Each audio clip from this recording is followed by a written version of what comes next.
And as the European Parliament elections comes to an end, we welcome our correspondent Yunus Soner with the latest updates. Hello, Yunus. Welcome back to From the South.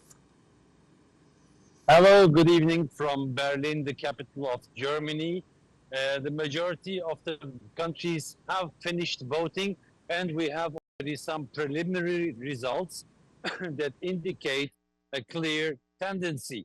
To begin with, we have Germany is the country that sends 96 deputies to the European Parliament. So let's start with Germany. In Germany, we have the Christian Democratic Union, the traditional conservative party, ending up as first with 30%, but followed by the Alternative for Germany party, which is the right-wing, populist, extreme right-wing. That's a matter of debate, ending up with 16% of the votes, 5% up from their last time, as the second biggest force in Germany. The governing coalition here of the Social Democrats, the Greens, and the Liberals all lost, with the Greens losing 8% in comparison to the last election in 2019. A similar tendency to the right we see in France, which sends 81 deputies to the 720 members European Assembly Parliament. And here, the Rassemblement National, the party of Marine Le Pen, has won, according to preliminary results, 31.5%, ending up the first country.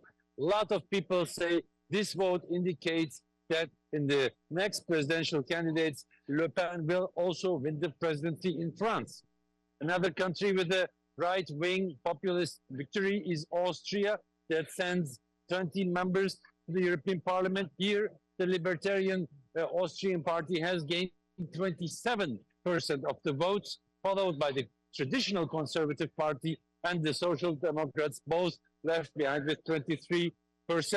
The Netherlands, 31 members to the European Parliament. Here, the coalition of the Social Democrats and Greens succeeded to be the number one, but the Party of Liberty, another right-wing populist party, has finished only second to them, gaining 17%, also an increase of votes, and also an increase of deputies in the European Parliament. Generally speaking, we have a clear tendency that especially in Central Europe, in Germany, France, Austria, Netherlands, the right-wing or extreme right-wing parties are gaining votes, are gaining more seats. That places pressure on the traditional fractions in the European Parliament. For instance, the European People's Party fraction in the European Parliament is the conservative fraction, the established conservative fraction, which now will be challenged by the Identity and Democracy fraction, to which these right-wing populist parties mostly belong, among them Marine Le Pen's Rassemblement National. That means forces within the European Parliament that are Eurosceptical, that demand a strengthening of national states' authority versus Brussels, are gaining strength.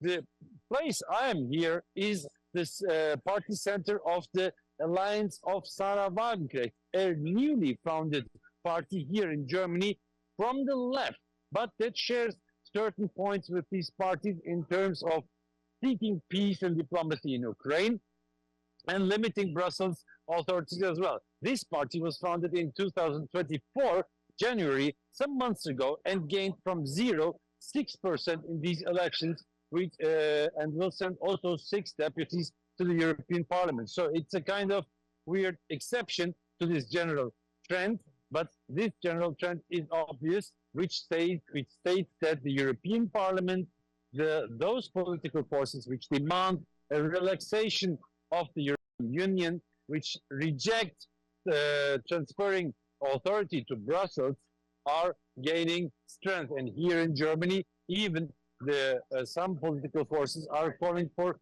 renewed national elections, which is a long way to go. But it's clear that the governing coalition in Germany has lost a lot of votes. Thank you, Yunus Soner, for your complete update. We will see how these elections results by Monday. We have now a final short break.